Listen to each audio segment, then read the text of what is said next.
So this is question 2 for Francis turbine. A backward Francis turbine work at head of 45 meters.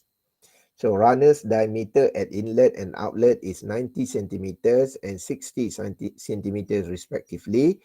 The runner's width is 12 centimeter at inlet and outlet. The blade angle at outlet is 15 degree. Velocity of flow is constant at 3.5 meter per second, and there is no whirl at outlet. If hydraulic efficiency is 90%, determine the turbine speed in RPM, the flow rate, the guide vane angle, the blade angle, the inlet blade angle, and the power generated from turbine. Okay, so this is the idea of this one. So we will look the calculation here. Okay, so first, again, you need to draw your velocity triangle. So this is the velocity triangle. So, and then you may list all the parameter here. So we have V1, D1, D2, we have VF. So we have V2. So we could change the velocity triangle like this one. And then the hydraulic efficiency is 90% here.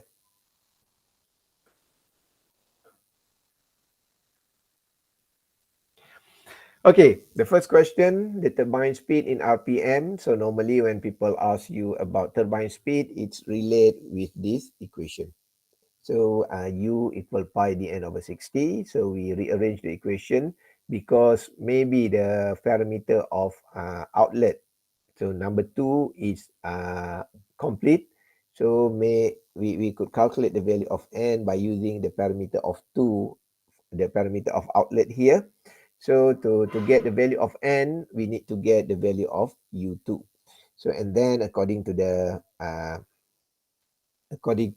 velocity triangle here, it is given that blade angle at outlet is 15 degrees. So we assume that we could take this angle is 15 degrees. So we could calculate by using this correlation. So mean it is tangent. So it is VF2 over U2 here. So and then we could calculate, we could determine the value of U2, which is 13.06 meter per second. So and then if we substitute into the equation of N, we get the RPM is 460 RPM.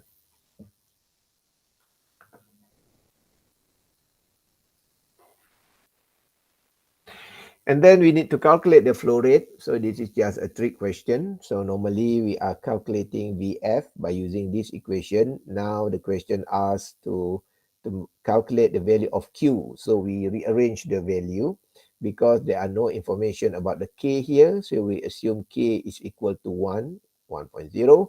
So we could calculate the value of Q here by this equation. So we have 0.792 meter cube per second.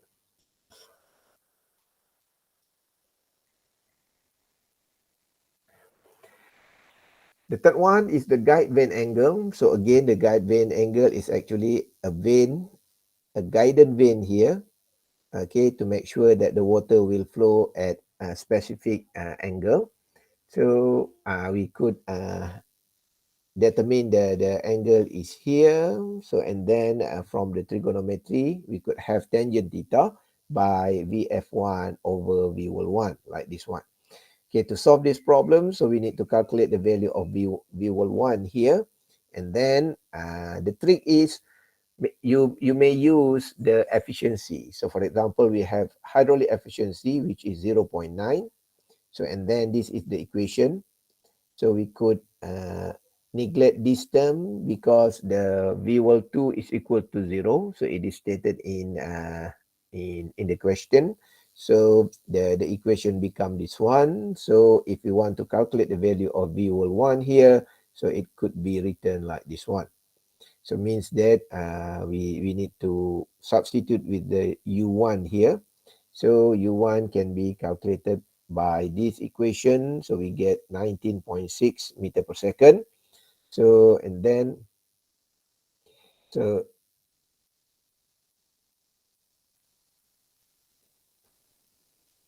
okay, so and then we could calculate We substitute this value into this value, we get the amount of the value of V1, which is 20.27. So, and then we use this equation, we could calculate the theta is 9.8 degree.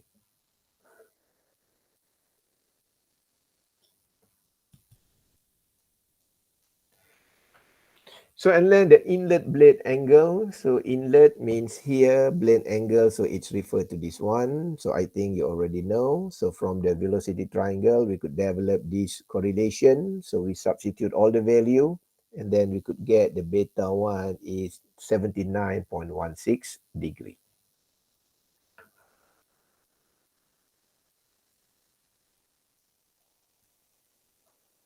And the power generated from the turbine. So this is the power of the turbine P equal rho GQHE, and then it is equal to rho GQ1 over G V1 U1. We substitute, so and then we could get the power is 314.67 kilowatt. So here you must understand the situation. The question asks about the power generated from turbine. So means that if you have turbine here, the water inlet is here in, and then the water will comes out. So this is the outlet. When the water comes out here means the power is already absorbed at the outlet. So the question is power generated from turbine. So means that power generated at this point. Okay, because at inlet here, there are no power generated by turbine because you know turbine is device that absorb energy. So at inlet here, they start to absorbing, but at the end here, so they already absorb certain amount of energy. So the power generated from turbine means power that generated at outlet here. That's why we use the Euler head, because you know we have a turbine here, the turbine blade. So this is inlet and this is outlet. The Euler head means the energy that absorbed at this region, mean energy absorbed by the blade. So that's why we use the Euler head here. So we substitute the power and we substitute the value of Euler head, so we could calculate the power is equal to 314.67 kilowatt.